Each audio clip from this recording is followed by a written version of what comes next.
What happens when a royal walks onto an American late-night stage and gets treated like just another celebrity?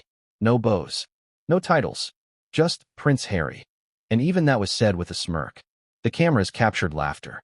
But behind the scenes, there was fury, tension, a flurry of text messages, a production team thrown into panic, and a royal, stripped of the reverence he once commanded, who didn't know whether to smile through the humiliation or storm off the set. Before we continue, please hit the like button, subscribe to the channel, and turn on the notification bell for updates. This wasn't the carefully controlled media environment Harry and Meghan had come to rely on. This was Stephen Colbert's turf, a stage where satire rules and protocol dies. But here's the twist. Harry didn't just appear on The Late Show. According to insiders, this so-called surprise appearance was anything but spontaneous. And what unfolded that night? It may have detonated one of the biggest PR disasters in Sussex history. Because when Stephen Colbert refused to address him as Your Highness, Harry didn't just lose his cool. He lost control of the narrative. And what happened next? Off-camera, backstage, and across Hollywood, shattered illusions the Sussexes had worked so hard to build. But the moment it all began was far more calculated than anyone realized. What if the surprise was never a surprise at all? From the moment Prince Harry's name was dropped during the teaser for that night's episode of The Late Show with Stephen Colbert, something felt off. It wasn't the way Colbert usually did things. And when the crowd cheered at the announcement, there was a strange mix of excitement and confusion in the air. Behind the scenes, insiders say this wasn't a spontaneous drop-in. It was a heavily negotiated appearance, the kind that involved multiple agents, handlers, and yes, Meghan Markle's approval. That's right. According to one CBS source, Meghan was deeply involved in orchestrating this moment, despite not being physically on the set. She allegedly saw it as an opportunity, a soft relaunch, a way to insert Harry back into American pop culture on her terms. But Colbert had his own plans. Weeks before the taping, producers were allegedly warned that Harry might insist on being introduced as Prince Harry, the Duke of Sussex, or even Your Highness. The show's internal emails reportedly debated how to walk the line between respecting a guest and staying true to their satirical, anti-royal tone. Colbert, known for his sharp wit and no-nonsense attitude, made his stance clear: no titles on my stage. And here's where things get interesting. Sources close to the production claim that Harry had already expressed concerns about being treated with the proper dignity. In a pre-show briefing, he allegedly asked, "So how will I be introduced?" A question that sent nervous glances bouncing around the control room. That's when one senior producer allegedly said something that would later echo across social media. He's not here as royalty. He's here as talent. But Harry didn't take that well. Minutes before stepping onto the stage, cameras already rolling, he was overheard whispering to his assistant, "This better not be another mockery." His tone, half joking, half serious, fully tense.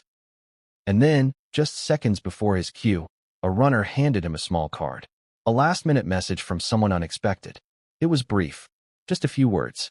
But it stopped him cold. Because that note wasn't from Colbert. It wasn't from Meghan.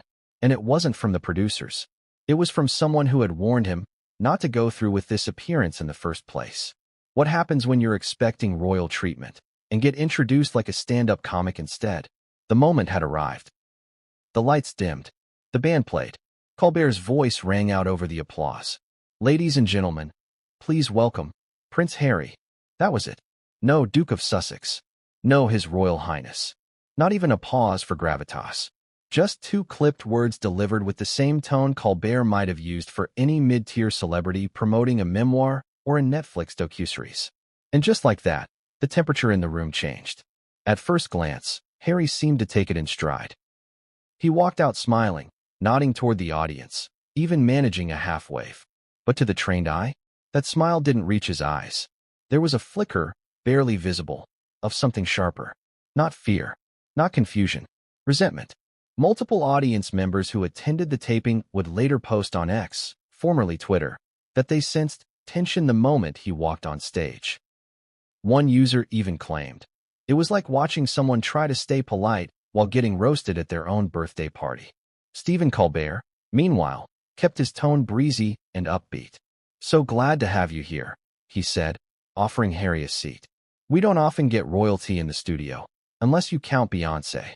The crowd laughed. Harry did not. That joke, delivered within the first 20 seconds of the segment, set the tone. This was not going to be a reverent sit-down. This was satire. Late-night television. And Harry? He was about to be reminded that in America, fame doesn't come with automatic reverence. Not even if you're born into it. But what no one saw coming was the tension building beneath Harry's collar. Sources close to the show say he had been expecting, demanding, even a formal acknowledgement of his royal lineage. That it had been discussed, debated, and then dismissed. And the note he received backstage? The one that made him freeze right before stepping out? It was from an old friend inside the British press. Someone who warned him the show was planning to strip the royalty and sell the scandal. "Careful," it read. "They're not here to honor you. They're here to humble you." Still, Harry pushed forward. But as he sat in that chair across from Colbert, with the audience watching and the cameras rolling, he had one thought running through his mind. Was this a setup? And just as he reached for the coffee mug on the desk, trying to collect himself, he heard the next line from Colbert. A joke so subtle, most people missed it. But not Harry. Because it wasn't just a joke, it was a reminder of what he'd lost. What do you say when the camera's cut, but the microphones are still hot? As the segment rolled into its first commercial break, the crowd clapped politely. The band played. Colbert took a sip of his tea. And Prince Harry? He leaned back in his chair and exhaled, sharply. For the average viewer, it was just a routine break in a light-hearted interview. But backstage, chaos was quietly brewing. According to two audience members seated near the front, Harry immediately turned to one of the crew members during the break and asked, loud enough to be picked up by the boom mics, "Is this how we're doing this?" Really? His tone, cold, clipped, British upper crust, laced with American disbelief. He wasn't smiling anymore, and he wasn't hiding his frustration. Insiders who later leaked snippets of unaired audio claimed Harry muttered something even sharper under his breath. "I'm not here to be mocked. I agreed to this with respect in mind." Respect. That word echoed like a warning shot. One staffer reportedly heard him go on. There was supposed to be an understanding, about titles, about tone. Another source claims Harry pointed toward the desk and said, "This isn't what was agreed. This is bait." Then came the kicker. A studio runner was dispatched from backstage. They approached quietly, whispering to Colbert as he shuffled through his notes. Colbert didn't flinch. He simply nodded, waved the assistant off, and turned back to the crowd, keeping up the energy. But Harry wasn't done. Turning to his assistant seated just off stage, he motioned for his phone. The camera had cut, but a boom mic, allegedly still live, picked up Harry saying, "Text Meg. Tell her we've been played." That line would become the centerpiece of multiple tabloid exposés days later. But at that moment, in that room, it was a signal that Harry realized something had shifted. He wasn't just being interviewed. He was being handled. Audience members say his demeanor changed. Less polished, more curt, no longer trying to charm the room, just trying to survive it. Colbert, aware but unfazed, leaned over during the final seconds of the break and dropped a line so casual, it was almost cruel. "Just keep it fun, Your Highness." Or should I say just Harry? Cue the music. The show returned. And Prince Harry, now visibly rattled, tried to recompose himself as millions of viewers tuned back in, completely unaware that just moments earlier, he had nearly stormed off. But what Colbert said next, on air, would make that meltdown look tame. Because it wasn't just a joke. It was a setup, and it would lead to the most controversial punchline of the entire night. What happens when late-night humor hits a nerve that was never meant to be touched? Stephen Colbert has made a career of towing the line, dancing right up to the edge of controversy and giving it a cheeky wink. But on this night, with Prince Harry seated just feet away, he didn't just toe the line. He drop-kicked it. As the interview rolled into its second segment, Colbert leaned in with a mischievous glint in his eye. The conversation turned to Harry's book, Spare. Colbert, flipping through a marked-up copy of the memoir, quipped, "There's a lot of drama here, Your Highness." Sorry, Harry. Between the family tension, the royal exit, the frostbitten anatomy. The audience laughed. Harry offered a tense smile. Colbert grinned wider and added, "You know, if the royal family were a deck of cards, you'd be the wild card, or maybe just part of the royal flush." And there it was. The royal flush line. A toilet pun, wrapped in metaphor. Delivered with a knowing pause, just long enough for the studio to erupt. The laughter that followed was loud. Too loud. Even the band let out a dramatic flourish as Colbert sipped his tea and leaned back in triumph. But Harry? Stone-faced. He didn't laugh. He didn't blink. He simply turned slightly toward the audience and locked eyes with someone off camera. Possibly his assistant, possibly Meghan backstage. According to a leaked staff memo later obtained by UK outlets, Harry was visibly furious after the line aired, especially because producers had allegedly agreed in advance to avoid potty humor, referencing his infamous frostbite chapter. One insider even claimed Harry mouthed the word unbelievable as the audience cackled around him. And it didn't end there. Colbert followed up with a second zinger, this time referencing the royal exit. Well, you certainly flushed the palace system, didn't you? It was bold. It was cutting. And it hit like a slap. Across the internet, the segment went viral within hours. Twitter lit up with hashtags like #RoyalFlushgate, #ColbertClownsHarry, and the brutal #NotYourHighness. Piers Morgan called it the most accurate depiction of Harry's current royal relevance. American outlets called it savage, hilarious, and another royal roast gone viral. But for Harry, it wasn't funny. Not when the mockery came with millions watching. Not when the joke was met with applause. And certainly not when the look on Colbert's face made it crystal clear it had always been intentional. What stung wasn't the wordplay. It was the message. That Harry, once air-adjacent and globally respected, had become punchline material. Satirical fodder for a show that took no prisoners. But if Colbert thought the segment was over, he was wrong. Because Harry was about to do something no one expected. No smile. No goodbye. Just a sudden, sharp motion that would leave the crew scrambling and the audience stunned. Was it a royal meltdown or a meticulously planned media move? The cameras kept rolling. The band played its familiar upbeat jingle. But Prince Harry? He was done. What happened next wasn't part of the script. No pre-approved cue. No polite wrap-up. Just a stiff nod, a tight jaw, and then, without warning, Harry stood up, mid-segment. Colbert paused, startled. The audience gasped.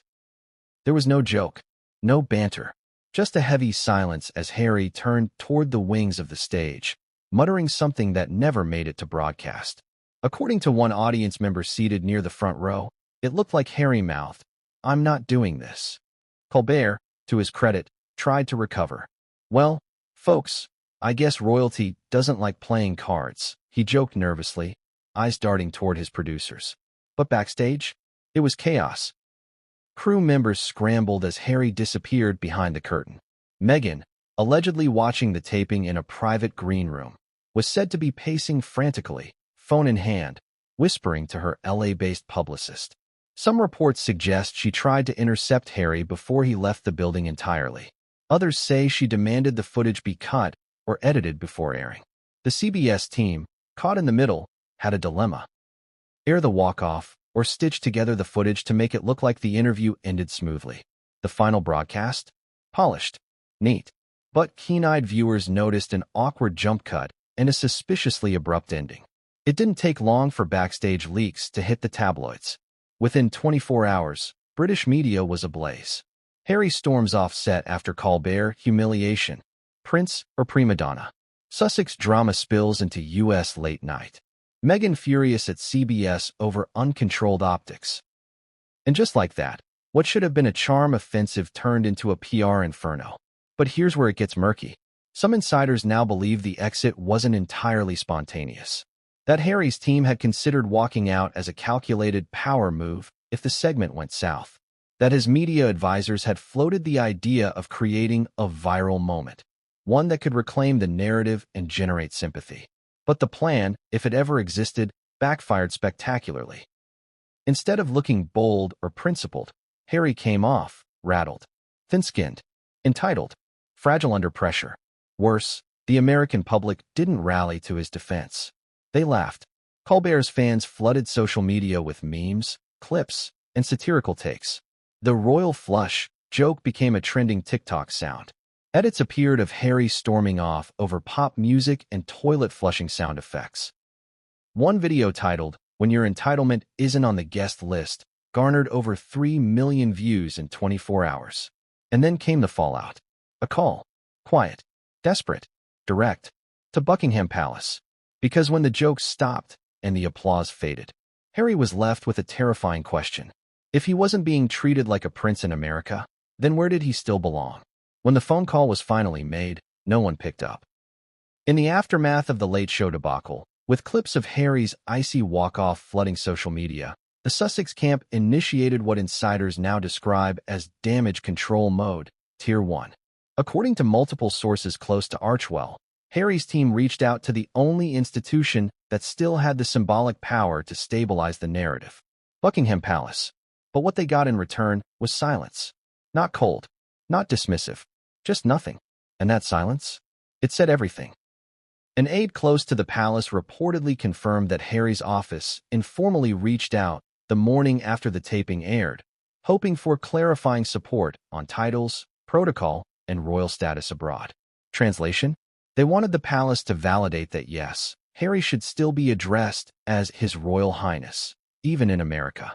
But the palace declined to comment. No statements, no clarifications, no corrections in the press. And it wasn't an oversight. It was intentional. One veteran royal correspondent, speaking under condition of anonymity, put it bluntly. The monarchy is done protecting him from embarrassment he walked into willingly. The silence from King Charles's office came at a critical moment. Harry was being mocked across U.S. media. Archewell was fielding frantic calls from sponsors and donors. Netflix, who had reportedly not been informed about the Colbert appearance, was said to be furious about the unauthorized optics. Meghan, according to insiders, was devastated by how things spiraled. She allegedly told a close friend, "They're letting him hang out to dry." But the palace wasn't done. Within 48 hours, senior royal aides began briefing friendly press outlets in subtle but brutal ways. The Daily Mail ran a piece questioning why Harry expected royal treatment after publicly denouncing the institution that gave him his titles. The Telegraph noted that Colbert's refusal to use honorifics was entirely consistent with Harry's decision to step back. And the Evening Standard quoted a senior palace source who delivered a stinging line. He wanted to be just Harry. The world is obliging. It was the royal version of a shrug. Even Princess Anne reportedly weighed in behind closed doors, allegedly saying, if he wants to be treated like a civilian, he should stop acting surprised when he is. Behind the scenes, this moment marked a deeper fracture, not just between Harry and the institution, but between the version of himself he believed he still was and the version the world was now choosing to see.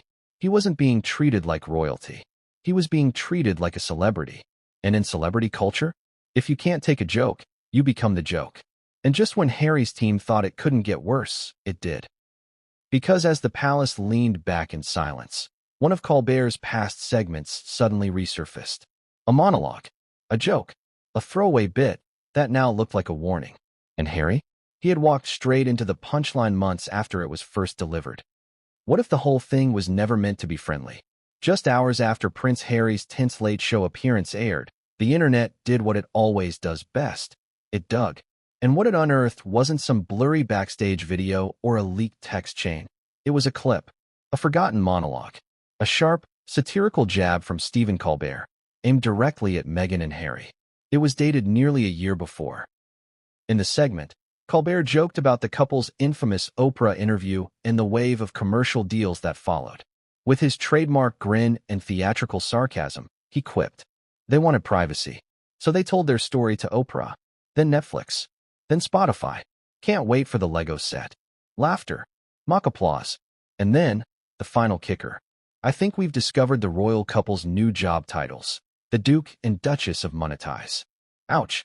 At the time, the joke barely registered. But now, recontextualized under the harsh spotlight of Harry's recent embarrassment, it felt personal, deliberate, like a long-running bit that finally came full circle, right to Harry's face. And the internet noticed. Clips of that monologue were reposted with brutal captions. He's been cooking this roast for a year. Harry walked into the lion's den wearing a tiara. Colbert didn't switch up. Harry just didn't do his homework. Some fans even created mashups, stitching together Colbert's old jokes with Harry's uncomfortable expressions from the new interview. It was comedy alchemy and PR poison. Back in Montecito, the Sussex camp scrambled to respond. According to sources close to Archewell, Harry had not seen the monologue before agreeing to the Late Show appearance. Nor had Meghan. In fact, some insiders claim they believe Colbert was one of the more sympathetic hosts, given his prior interviews with Michelle Obama, Hillary Clinton, and others who'd faced public scrutiny. It was a fatal misread. And now, post-walk-off, the old clip made it look like Colbert had been waiting to do this. Waiting for Harry to walk right into the narrative he wanted to control. Behind the scenes, producers at CBS reportedly issued a quiet order. All staff were to avoid commenting publicly about past segments. The network was not to confirm or deny whether Harry had been vetted or warned about Colbert's comedic history. But leaked emails tell a different story. According to one assistant producer, there were concerns raised about Harry's expectations before the show. In an email thread titled, "Do we bow or not?" a staffer asked, "If he walks in expecting royal protocol, how do we handle it without offending or mocking?" The response, "He's not here as a prince. He's here as content, brutal, honest, and damning. Because if there's one thing late-night TV doesn't do, it's play by palace rules." And this wasn't just about satire anymore. It was about power, control, who gets to define the narrative. And as Harry retreated into private damage control, another storm was brewing. A new video was about to leak. It wasn't a monologue. It wasn't a joke. It was real, raw, and unfiltered. And it would show the world a side of Prince Harry they were never meant to see. How much of a person can be revealed in just 23 seconds of raw footage? The internet's appetite for drama was already ravenous. But when the uncut behind-the-scenes video leaked from the Late Show's production servers, it went from hungry to feral. At just under half a minute long, the clip wasn't flashy. No fancy edits. No music. Just a handheld phone recording, clearly captured discreetly by a crew member or intern, as Prince Harry paced in the wings before the show began. But what he said in that short clip, it ignited a media firestorm. "I don't take wardrobe notes from someone in sneakers," he snapped at a stylist who had apparently suggested he ditch the blazer for a more casual jacket. "You're dressing a prince, not a pop star." It wasn't shouted. It wasn't theatrical. It was worse. It was dismissive, entitled, unfiltered. The exact image Harry and Meghan had spent years trying to demolish. Within hours, the footage was plastered across X, TikTok, Instagram, and YouTube under a single damning title. Just Harry? Or just Highness? Millions of views. Hundreds of thousands of comments. Some defended him. He was under pressure, probably exhausted. Others were brutal. That's the real him. The mask slipped. But the damage was done. For a public figure whose rebrand was rooted in humility, therapy, and vulnerability, this moment shattered the illusion. It looked petty, petulant, royal without the charm, entitled without the crown. And then came the second blow. Leaked messages, allegedly from inside Archewell's internal Slack, revealed that multiple junior staffers were furious with how the situation had unfolded. One anonymous employee reportedly wrote, "We told them not to do this show. He doesn't do well without a script." Another? "If Meghan knew about the old monologue, why didn't she flag it? Or did she?" Cue the speculation. Did Meghan push for this appearance knowing Colbert had mocked them in the past? Was it a trap she underestimated? Or a setup she secretly hoped would make Harry more sympathetic by showing him being attacked? The theories swirled. The press had a field day. And Colbert? He stayed silent. No follow-up jokes. No next night monologue about the controversy. Just nothing. Which only made the conspiracy louder. What was he waiting for? The internet wanted blood, or at least an apology. But what came instead was even more stunning. A formal statement. Not from CBS. Not from Colbert. From Archewell. In carefully worded PR speak, it read, "The Duke's appearance on The Late Show was intended to highlight his personal journey and philanthropic efforts. He remains committed to fostering open dialogue and respectful conversations. While some moments were unexpected, Prince Harry appreciates the opportunity to share his story with audiences around the world." Translation? They were trying to contain the fire without admitting there was a fire at all. But it was too late. Because the internet doesn't forget. And just as the Archewell team started regrouping, the story took yet another sharp turn. Stephen Colbert finally broke his silence, and what he said next would change everything. When a comedian finally responds to a scandal, does it clear the air or fan the flames? Stephen Colbert had said nothing for days. Not a tweet, not a tease, not even a wink to the camera during his regular monologues. The silence was deafening and strategic, because when Colbert did speak, he dropped a statement so laced with sarcasm, satire, and surgical precision, it split the internet in half. It came at the top of his next episode, during the monologue. The cameras rolled. The crowd cheered. Colbert smiled that trademark smile. And then, he leaned forward. "Now, before we begin tonight's show," he said, "I'd like to take a moment to address something very important. A royal moment, if you will." The crowd tensed. Phones came out. People knew something was coming. Last week, Prince Harry stopped by. Lovely man. Very tall. Excellent posture. Walks like he's trying to outrun scandal. Laughter. Now, some people say I disrespected him. That I should have referred to him as Your Highness. And to those people, I say sure. Pause. And from now on, I promise to refer to every guest with the same level of reverence. Tomorrow night, we'll be joined by His Excellency Sir Machine Gun Kelly, and next week, the Grand Duchess of Twerking, also known as Meghan the Stallion. The audience erupted. And just like that, Colbert had reframed the controversy as absurdity. But the real sting came next. In all seriousness, we appreciate every guest who walks through that door, even those who may forget that this is a comedy show, not Westminster Abbey. Boom. The message was clear, polite, professional, and lethal. There was no apology, no regret, no retraction, only the reinforcement of one brutal truth. Harry wasn't mocked because he was a prince. He was mocked because he expected not to be. Across social media, the reaction split sharply. Team Colbert praised his restraint, humor, and refusal to bow to performative royalty. Team Sussex accused him of doubling down on humiliation and disrespect.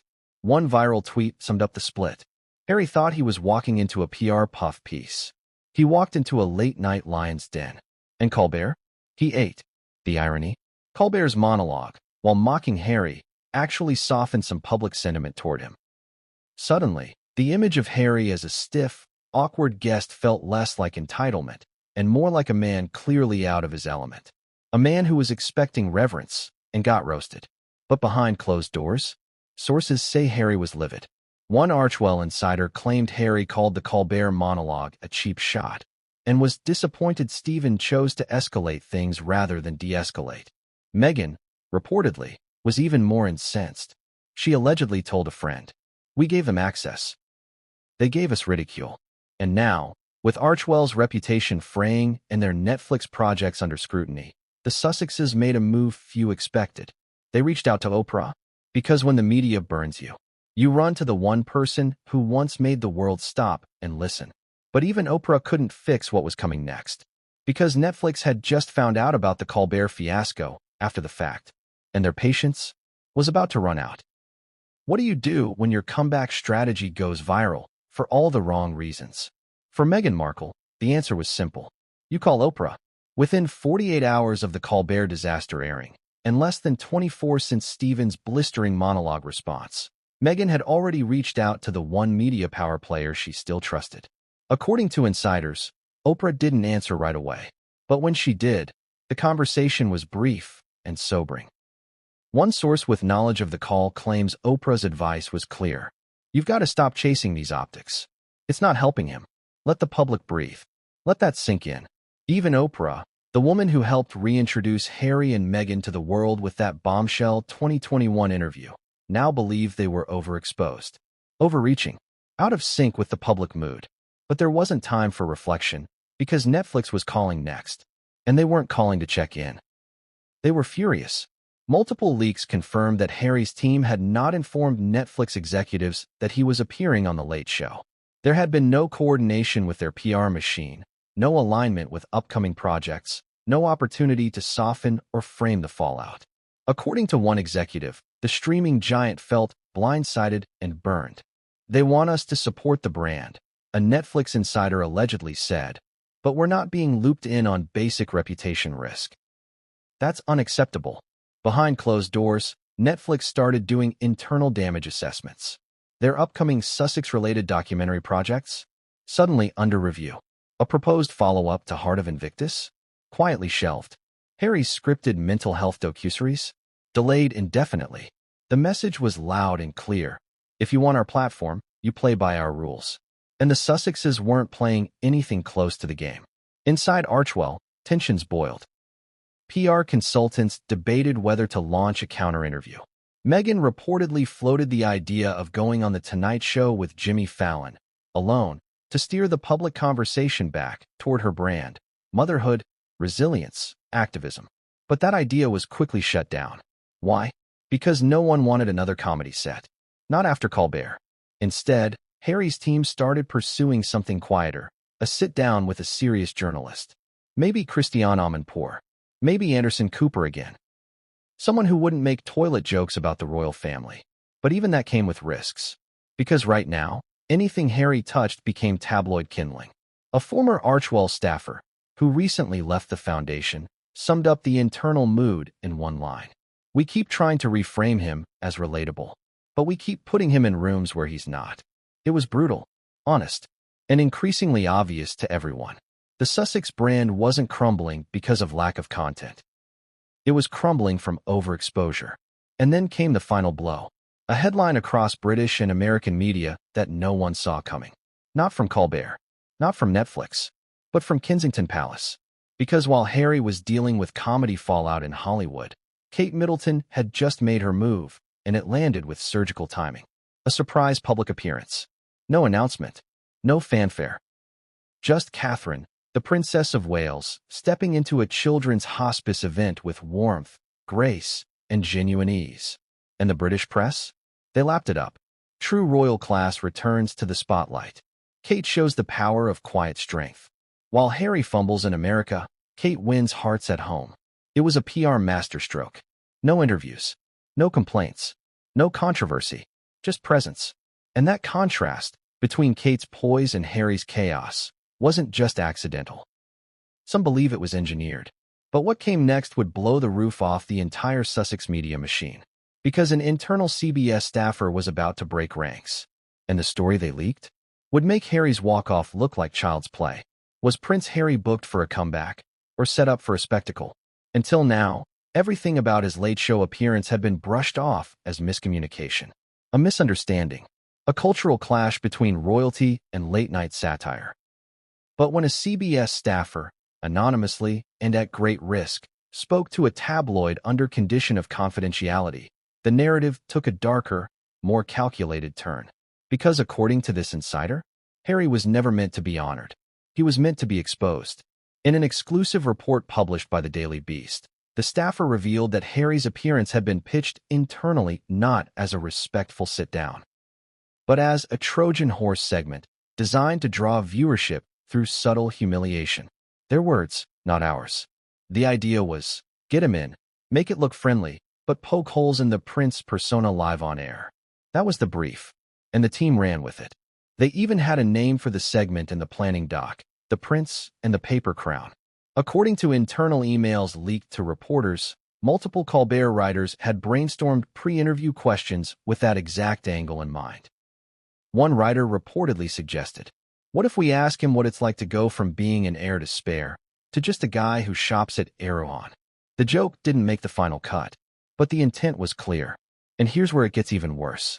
The segment was allegedly greenlit only after producers confirmed that Harry's team hadn't properly vetted Colbert's previous royal jokes. In other words, they knew he'd be walking in cold. The word we used was untethered, the insider claimed. Meaning, he had no idea what the vibe would be. That's what made it valuable. This wasn't just a late-night interview gone wrong. It was entertainment strategy built on the calculated erosion of Harry's perceived authority. But why would CBS do that? Why risk alienating a high-profile guest? The answer is chilling in its simplicity: ratings. Post-pandemic, late-night TV has been fighting to stay relevant in a digital world where clips, not full episodes, rule public conversation. And what's more shareable than a prince getting roasted? A clean-cut, polite interview with Harry gets a few clicks, the insider added. But a cringe moment? A viral walk-off? That's gold. And it was. The Late Show saw its highest clip engagement in months following the Harry debacle. TikTok edits flooded the algorithm. Twitter threads dissected every second of the segment. Even YouTube algorithms pushed the royal flush moment into trending territory for nearly 48 hours. But the cost? Immeasurable. The Sussexes felt blindsided, humiliated, stripped of narrative control. And Meghan? According to a well-placed source, she believed the leak confirmed what she had feared all along. They don't see Harry as a leader. They see him as clickbait. That quote alone sent shockwaves through Hollywood. Because if true, it meant that the very media establishment Harry once fled the UK to escape had followed him across the Atlantic. Only this time, they didn't need paparazzi. They had comedy writers, cameras, and applause signs. But Harry wasn't staying quiet much longer. Because after days of silence and strategic meetings behind Archewell's walls, a bold new idea emerged. A counterstrike. Not in print, not in interviews, but on screen, streaming. And this time, Meghan would be in front of the camera, alone. What do you do when your husband becomes a global punchline? If you're Meghan Markle, you don't retreat. You reposition. Just as the Colbert chaos reached fever pitch, with headlines dissecting Harry's walk-off and leaked backstage snubs, Meghan quietly began crafting a counter-narrative. Not through press releases, not through Archewell's official channels, but through a secret pitch to The Tonight Show with Jimmy Fallon. Yes, Fallon. The same late-night stage where lightness prevails. Where celebrities redeem themselves through harmless games, staged nostalgia, and easy applause. According to industry insiders close to NBC, Meghan's representatives reached out less than 72 hours after the CBS segment aired. The ask? A solo appearance. Casual. Empowering. Maybe even funny. One exec who reviewed the preliminary email said it was clear Meghan was attempting what many A-listers had done before her. Classic rehab. Warm lighting, light questions, and maybe a lip-sync battle if it gets desperate. But this wasn't just about charm. This was strategy. Meghan wanted to remind America of her story. The actress, the advocate, the woman who walked away from the crown and into cultural relevance. And she wanted to do it without the shadow of Harry's increasingly erratic public persona looming beside her. Because while Harry was spiraling on Colbert's couch, Meghan saw an opportunity. Let the late-night audience compare them. She wouldn't be the one demanding to be called Your Highness. She'd be the one cracking jokes about being a mom of two while dodging British tabloids and toddler tantrums. She'd be relatable, glowing, scripted to perfection. But there was a problem. NBC hesitated. Despite the ratings gold Meghan could offer, insiders say the network was deeply cautious. One producer, who reviewed the pitch, allegedly asked, "Are we going to get real Meghan? Or Palace Meghan?" The risk was clear. If Meghan came across as too polished, too controlled, or too rehearsed, the audience could turn on her fast. Especially in the wake of Harry's public stumble. America had already tasted royal drama with a comedic edge. Would they really embrace Meghan's soft-focus reboot? Even more worrying, NBC had also seen the same CBS leak. They knew about the Prince and the Paper Crown segment. And the whispers inside Fallon's team suggested something that would devastate Meghan. We think she knew. About Colbert's writers. About the risks. And she let Harry go anyway. Could that be true? Had Meghan really seen the warning signs and allowed Harry to walk straight into the lion's den? Did she believe a stumble on his part would make her return that much stronger? Hollywood PR circles exploded with speculation. Some accused her of calculated optics. Others defended her, saying the entire Sussex brand was spiraling, and she was just trying to find one clean way out. But regardless of motive, one thing was undeniable. The solo Fallon pitch exposed a crack in the Sussex media armor. For the first time, Meghan wasn't positioning as part of a team. She was reintroducing herself as a brand of one. And Harry? He was nowhere in sight. But just as Meghan began warming up her comeback charm offensive, another storm broke. Not in the media, but within Archewell itself. Because one of their highest-ranking staffers had just resigned. And the resignation email? Leaked. What does it say when your own team doesn't believe in the mission anymore? For years, Archewell was branded as the heart of the Sussex's new life.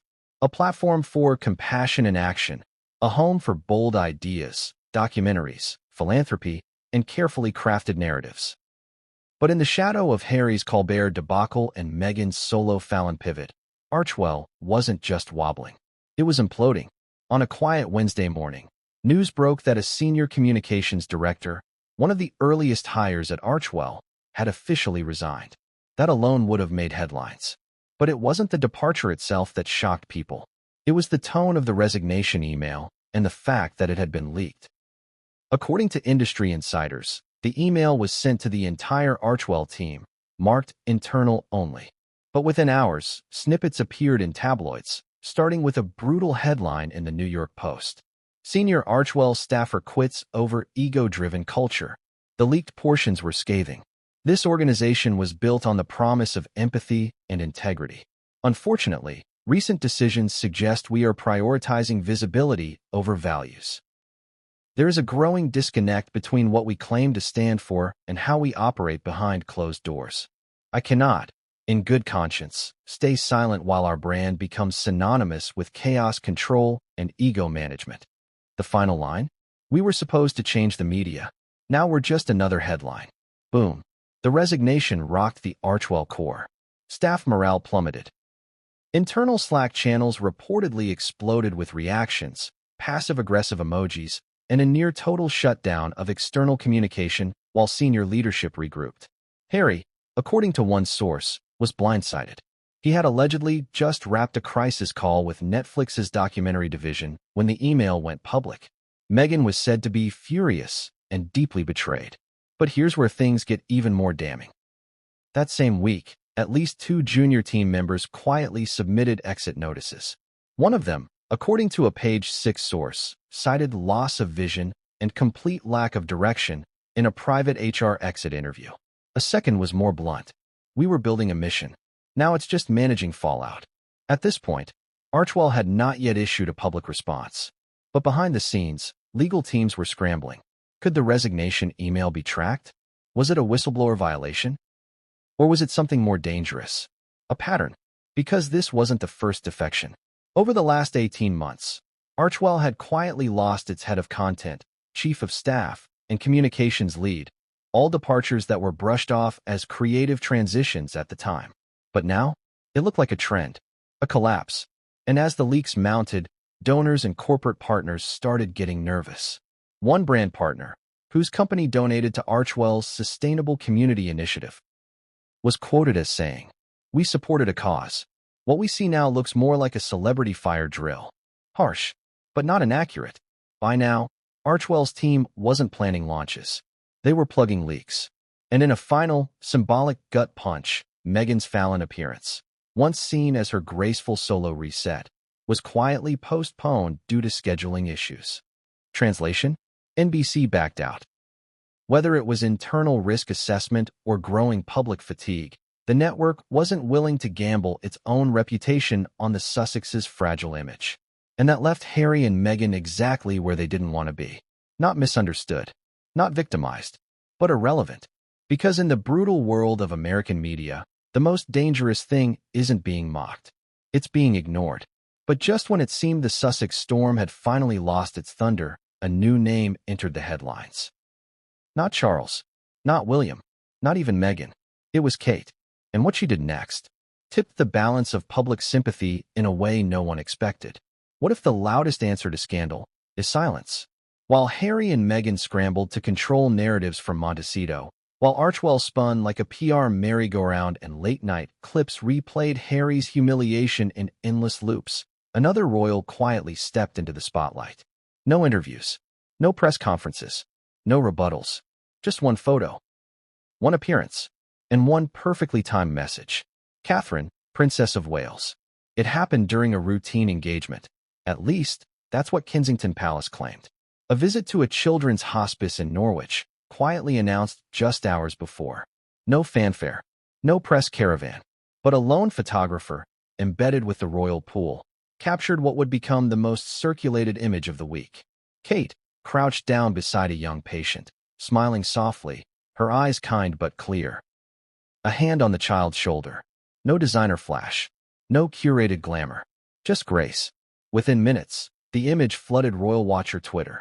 By noon, it was top posted across Instagram. By nightfall, it was everywhere. And the headlines? While Sussex's spin, Kate serves. Duchess of Quiet Strength returns. Kate Middleton steals global sympathy without saying a word. It wasn't just a photo op. It was a response, without ever responding. Royal insiders say the timing was no coincidence. According to one veteran palisade, Kate knows exactly when to show up and when to stay silent. That's power. And the public noticed. Polls across the UK and US saw a sharp spike in favorable ratings for the Princess of Wales.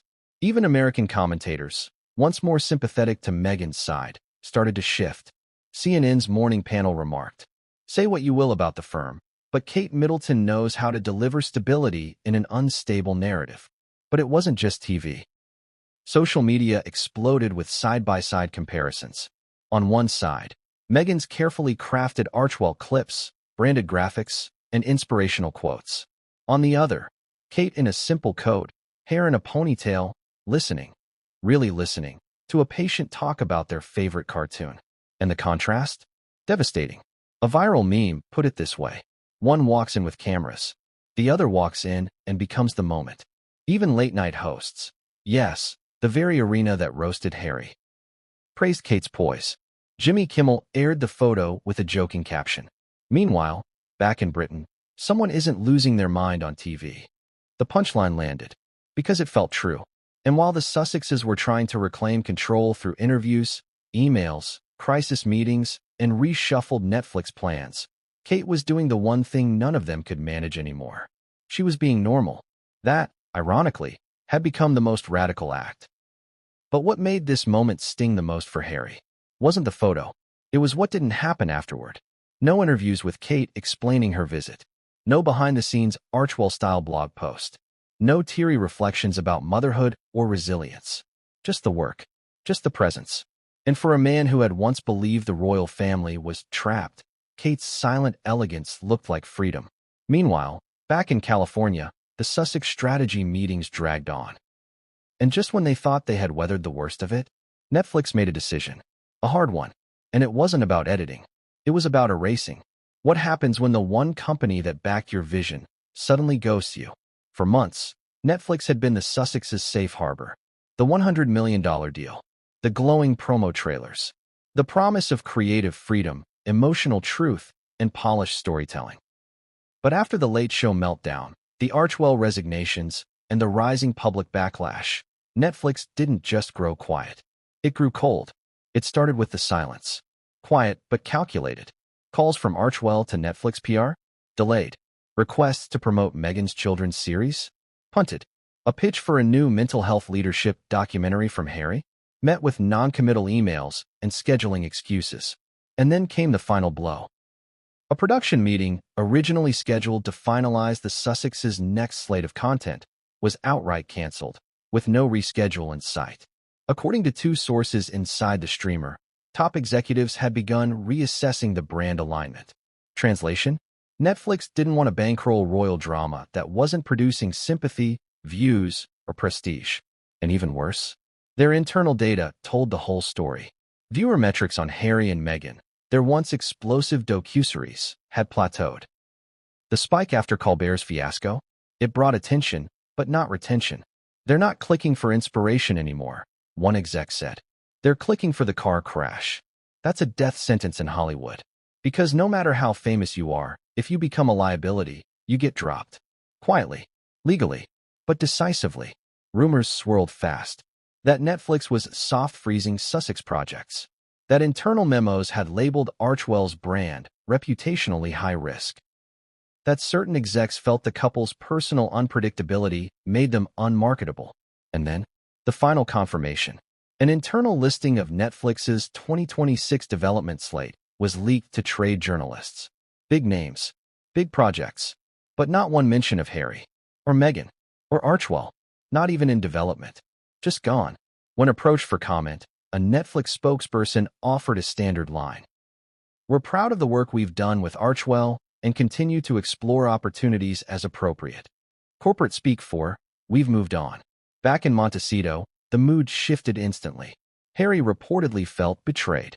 Meghan was described by one insider as furious but unsurprised. And Archewell's internal planning team went into panic. What did this mean for their platform? Their income? Their influence? Everything had been built on the foundation of access. To Hollywood, to media, to sympathy. And now, the doors were quietly closing. The irony was brutal. They left the firm to gain control of their own story.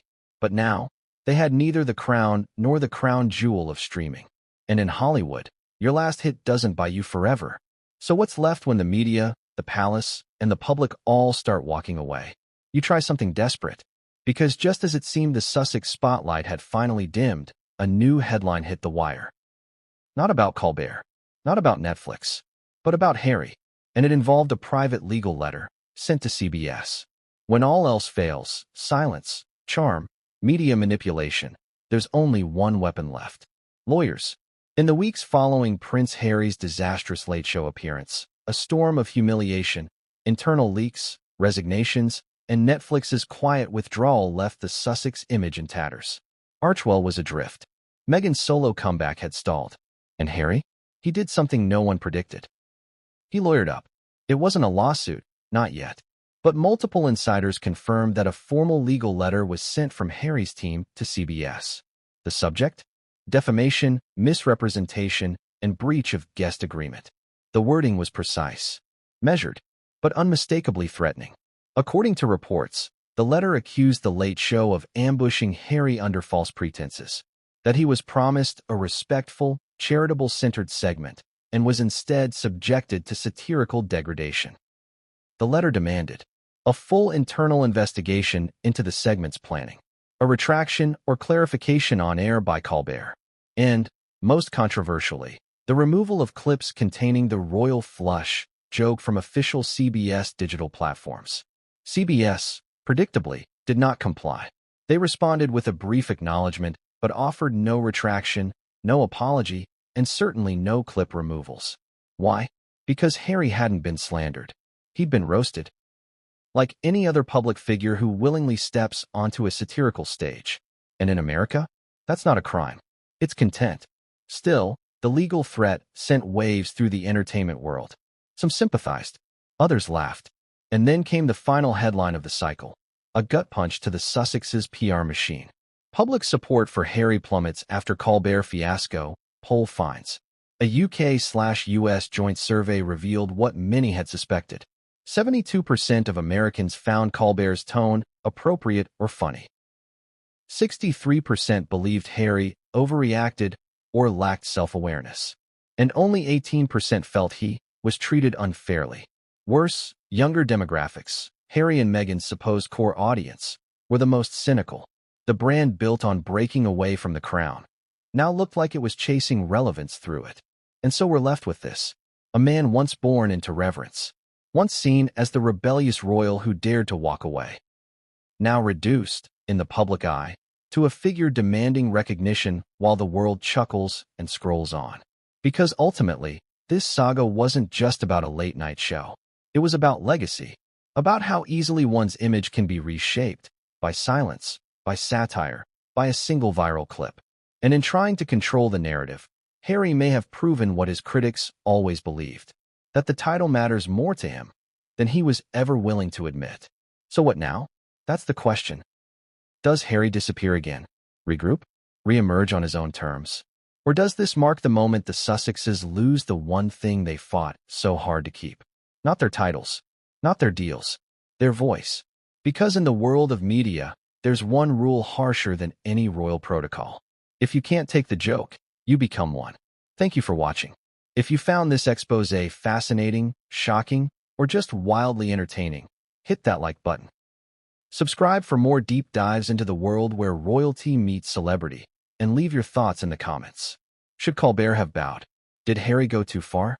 Or is this the price of playing in Hollywood's arena? You decide, because the final chapter might still be unwritten. What if the whole thing was never meant to be friendly? Just hours after Prince Harry's tense Late Show appearance aired, the internet did what it always does best. It dug. And what it unearthed wasn't some blurry backstage video or a leaked text chain. It was a clip, a forgotten monologue, a sharp, satirical jab from Stephen Colbert, aimed directly at Meghan and Harry. It was dated nearly a year before. In the segment, Colbert joked about the couple's infamous Oprah interview and the wave of commercial deals that followed. With his trademark grin and theatrical sarcasm, he quipped, "They wanted privacy, so they told their story to Oprah, then Netflix, then Spotify. Can't wait for the Lego set." Laughter, mock applause, and then, the final kicker. "I think we've discovered the royal couple's new job titles, the Duke and Duchess of Monetize." Ouch. At the time, the joke barely registered. But now, recontextualized under the harsh spotlight of Harry's recent embarrassment, it felt personal, deliberate, like a long-running bit that finally came full circle, right to Harry's face. And the internet noticed. Clips of that monologue were reposted with brutal captions. "He's been cooking this roast for a year." Harry walked into the lion's den wearing a tiara. Colbert didn't switch up. Harry just didn't do his homework. Some fans even created mashups, stitching together Colbert's old jokes with Harry's uncomfortable expressions from the new interview. It was comedy alchemy and PR poison. Back in Montecito, the Sussex camp scrambled to respond. According to sources close to Archewell, Harry had not seen the monologue before agreeing to the Late Show appearance. Nor had Meghan. In fact, some insiders claim they believe Colbert was one of the more sympathetic hosts, given his prior interviews with Michelle Obama, Hillary Clinton, and others who'd faced public scrutiny. It was a fatal misread. And now, post-walk-off, the old clip made it look like Colbert had been waiting to do this, waiting for Harry to walk right into the narrative he wanted to control. Behind the scenes, producers at CBS reportedly issued a quiet order. All staff were to avoid commenting publicly about past segments. The network was not to confirm or deny whether Harry had been vetted or warned about Colbert's comedic history. But leaked emails tell a different story. According to one assistant producer, there were concerns raised about Harry's expectations before the show. In an email thread titled, "Do we bow or not?" a staffer asked, "If he walks in expecting royal protocol, how do we handle it without offending or mocking?" The response, "He's not here as a prince. He's here as content, brutal, honest, and damning. Because if there's one thing late-night TV doesn't do, it's play by palace rules." And this wasn't just about satire anymore. It was about power, control, who gets to define the narrative. And as Harry retreated into private damage control, another storm was brewing. A new video was about to leak. It wasn't a monologue. It wasn't a joke. It was real, raw, and unfiltered. And it would show the world a side of Prince Harry they were never meant to see. How much of a person can be revealed in just 23 seconds of raw footage? The internet's appetite for drama was already ravenous. But when the uncut behind-the-scenes video leaked from the Late Show's production servers, it went from hungry to feral. At just under half a minute long, the clip wasn't flashy. No fancy edits. No music. Just a handheld phone recording, clearly captured discreetly by a crew member or intern as Prince Harry paced in the wings before the show began. But what he said in that short clip, it ignited a media firestorm. "I don't take wardrobe notes from someone in sneakers," he snapped at a stylist who had apparently suggested he ditch the blazer for a more casual jacket. "You're dressing a prince, not a pop star." It wasn't shouted. It wasn't theatrical. It was worse. It was dismissive, entitled, unfiltered, the exact image Harry and Meghan had spent years trying to demolish. Within hours, the footage was plastered across X, TikTok, Instagram, and YouTube under a single damning title. Just Harry? Or just Highness? Millions of views. Hundreds of thousands of comments. Some defended him. He was under pressure, probably exhausted. Others were brutal. That's the real him. The mask slipped. But the damage was done. For a public figure whose rebrand was rooted in humility, therapy, and vulnerability, this moment shattered the illusion.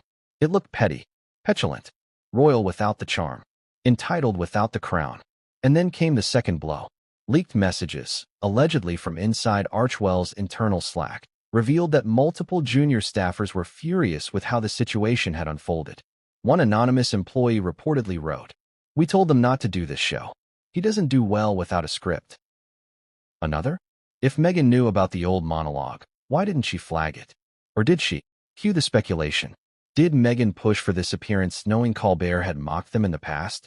Was it a trap she underestimated? Or a setup she secretly hoped would make Harry more sympathetic by showing him being attacked? The theories swirled. The press had a field day.